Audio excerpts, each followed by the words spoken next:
students or whoever, we bring our personal package and experience in the classroom, and that affects the classroom. And here is what a typical package of what an Arabic student brings to a classroom. Constant movement. They move from city to a city, from country to a country, because of the war or persecution. So some students, they left from Iraq to Syria, from Syria to Turkey, from Turkey back to Iraq, from Iraq to Jordan, from Jordan to here. Every time they move and relocate, they take the first weeks to assimilate with the new city, assimilate with transportation, new housing, and everything. That resulted in missing days, weeks, months, and in some cases, years of school. So relocation also resulted in loss of home and belonging and daily routine, loved ones,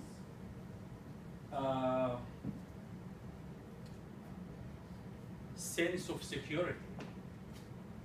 You feel secure when you are familiar with this place. You feel it's your home. But when you always force it to leave, there is no sense of security. Lack of technology. We know because the Arabic world is just 22 countries. Some countries are developed like Kuwait, Oman, Qatar, UAE, whatever, and some countries are less developed. And our students, they came from less developed countries like Iraq, Syria, Sudan, Yemen. So they had very limited access to internet and computer. So they need more support regarding to technology. For strong family structure, the typical Arabic students, he doesn't just have a mother or a father. He has mother, father, sister, brother, cousin, uncles, and whole family. And the family is the center in the Arabic culture of everything. It's important, very important for an Arabic person, what his family think of him. So how can you use this to your advantage? Any suggestion? Well, if there is behavior problems, you can talk to the parents. Exactly. And ask for their support.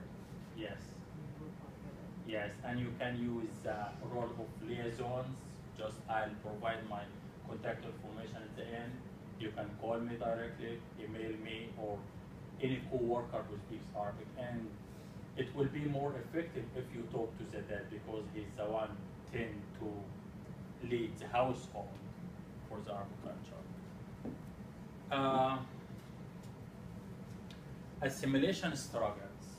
They came from homogeneous society. Everybody's the same. Everybody speaks the same language. Or many of them has the same language, same skin color, same social norms. When they come here, everybody's different. Many languages are spoken here. Each group has his social norms. Even groups within groups, they have their own social norms. So, and this is the part of assimilation struggle. I have a question about Yes. that. I worked at a school that had a lot of Somalian students. Okay. And what I noticed is actually, it wasn't homogeneous. There were two different groups that seemed to not get along. You know what I'm saying? Yes. Somalia, they speak Somali language, even if they consider Arabic, but they speak Somali language. And most of the Somali, they were born here, right? Or they just No, came? they were all from there, and there were some that were tall, and there were some that were short. What- It seemed to me there were two cultures.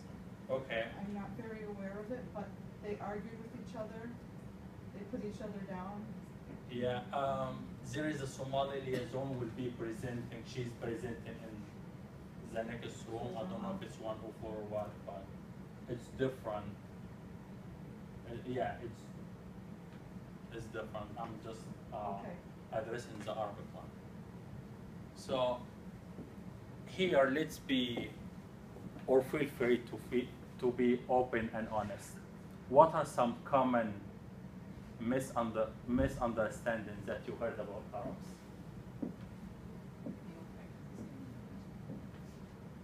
Okay, it's the same religion. Anything else? Women are inferior. Women are inferior. Okay. I'm fine with it. I Okay. mean, I think Yeah, what you What heard? do we hear? Yeah, Nothing what like you me. heard? Like we hear everything about ISIS and Right. Or There's is a it- prevalence of fear of terror. yeah, terrorists yeah, in yeah, this country is very prevalent. yeah, And getting more and more popular. yeah. So here is the most common misunderstanding about the Arabic culture, but generalization is just a wrong idea. When you hear anybody say all or everybody, that is just not true. Here, every country in the Arabic world, maybe except Saudi Arabia, they practice the three religions: Islam, Christianity, and Judaism.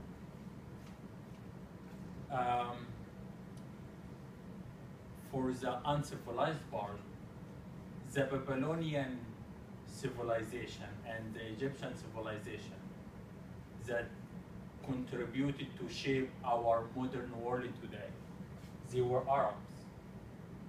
Babylonian, this is Iraq now. Have you heard of Babylonian civilization?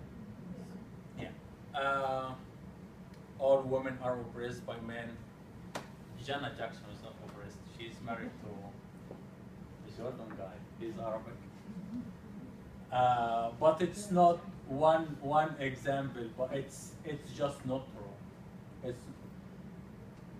Or in another way, the movement of women's rights, all the world countries are working towards to solve it, right?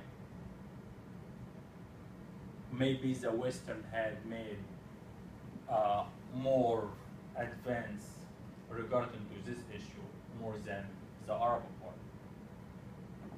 For they have a uniform, this is religion based. Some countries are more strict, like Saudi Arabia. Some countries more liberal, like Egypt and Lebanon.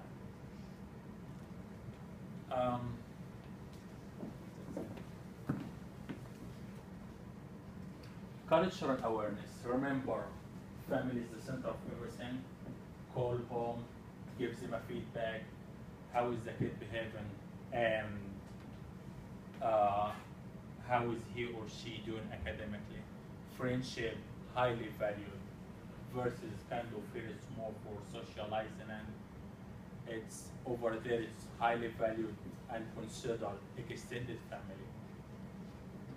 Freedom, not legally permitted without penalty. Honor, highly important and protected at all costs. Cultural awareness. The interaction between Arabs, it's a little bit different from here. So the interaction between two males or two females, they kiss each other, and the communication occurs at closer distance than it happens in the Western culture. Fashion, we talked about this, about how it's different from based on the country. Some countries are more strict, some countries are more liberal. Food, no pork, and especially for the elementary school student, if you go and tell them don't eat your meal today because it has pork, the next day where there is no pork, if you told him, he will trust you. But what's in their mind, this is pork, pork, pork, so they don't eat. And this is actually what most of your elementary school teachers experience, right? This, and cafeteria is not good at knowing it too, because I had one fifth grader who'd ask me, we had a sausage for breakfast Yes. in different forms. Is this pork? I called downstairs. They didn't know because it comes from Central. So Yeah. it's hard when at least they question it, but to give them an answer, and I feel so bad when I can't find out an answer because cafeteria doesn't know. Yeah. Any solution? We've been, I think, working with Sodexo, if I'm saying it right, and they're trying to be a lot more sensitive towards this preference or this need for that culture. I think at our school we do a really good job of it. It was like a little bit of a controversy at the beginning of the year, but But like the breakfast pizzas, that's how they come with no label on them, they just come in a So clear package. directly talk to Sodexo, have Yeah. someone in your building email the woman who's in charge of it. I can't remember her name. They came in and sat at our back meetings Yeah. or like team captain meetings, and we had a conversation. We made sure to address like all the concerns because before like a couple of years ago it was a huge struggle, especially since our school had a lot of population of the Arabic population, so it was really hard. Yeah. We offer more choices, but we had to speak up for them because it wasn't getting done just with the staff, the cafeteria staff. We had to speak up. And also the cafeteria, I think they're supposed to announce the meal of the month, of the whole month. So if we read through it, we can tell which day has pork. From my understanding, it's just 2 or 3 days out of the whole month it's just serving pork. And when they serving pork, they have other choices. It's usually breakfast that runs the problem. Okay. We had a problem too, like they would only give them a choice of cheese sandwiches, like they weren't giving them enough choices, or like not setting aside salads without the pepperoni. Right, we ran out. Yeah. So, no physical contact. For the elementary, you won't see, actually, you will see this problem too. The communication in Arabic culture, it happens mostly between two from the same gender, where male with male, female with female, not between different gender. So, we'll have to be aware of this, especially female. For females, they won't feel comfortable sitting beside a male student. Folding hands in a circle, for example. Yeah, Challenging. yeah, Well, we found that they have to warm up to our culture. And we had a big meeting with the parents and all that, and tried to accommodate and ask them. And it's up to that child. Finally, she got a little better, but the person she'd always hold a hand with, if it wasn't another girl, had to be a younger male. No one in her Okay. same grade level. So she saw it more like he's younger, I'm older, this will be okay. Because I had a multi-level classroom. But you just need to accommodate and listen. And the concerns throughout the year lessen as they become more comfortable with your environment. I just never thought of that until you told me. Yeah. and also it depends on the country. Some countries are more, or some families they will be okay with it, yes, and some families completely no Actually not. contact, yes. We've had So- students who didn't even, fathers didn't want girls to participate in physical education. Yes. We had to explain that it's part of the school life, and we'll do our best